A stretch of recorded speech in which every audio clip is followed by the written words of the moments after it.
asked a lot about my underpainting. Some pictures I paint it quite detailed, and then others I don't really need to. If I'm doing something with white fur, then I tend to just paint the features in first, as I don't want it to be too coloured to start with. Either way, I always tint my canvas first and get rid of the white, usually with acrylic as this dries faster, but sometimes with oil paint and white spirit if I feel like lifting highlights out. With this one of Hugo and the Girls, I've tinted over the initial drawing with a very watered down raw umber.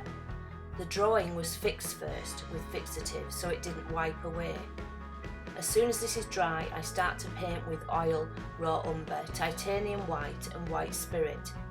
I was brought up with watercolours, so I tend to use this method to put in my initial painting. Some artists tend to block in very loose colour straight away and get fantastic results, but I can't do this. I need to see it look real straight away, then this spurs me on to do the actual painting. At this stage I'm looking for highlights and shadows and edges, as the mid-tone is already on with the acrylic paint wash over the canvas. I'm working out where the highlights are and where the darkest shadows will be. I always start with the eyes, as I think that the soul of the painting, especially with animals, is in the eyes. I also think that doing the underpainting this way gives you a chance to get to know your subject rather than just paint it.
using the white spirit to water down the raw umber so I can get various tones to make the subject look more real. It's very like a watercolour method, but you are using white spirit instead of the water. I'm trying to pull those faces out of the canvas. When I went to get my reference shots for this painting, this sort of composition jumped out at me straight away, as these sort of dogs have such fantastic character in their faces. I was also very lucky that the client let me do what I wanted. It's always hard doing these sort of paintings, as there's not just one face to get right.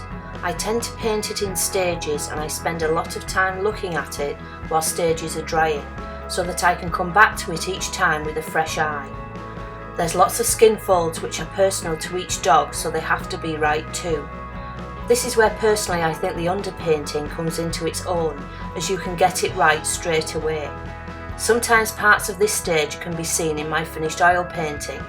My final oils tend to be quite thin too. I put this down to my watercolour background. This is how I was taught, and this is how I have developed my style in oils.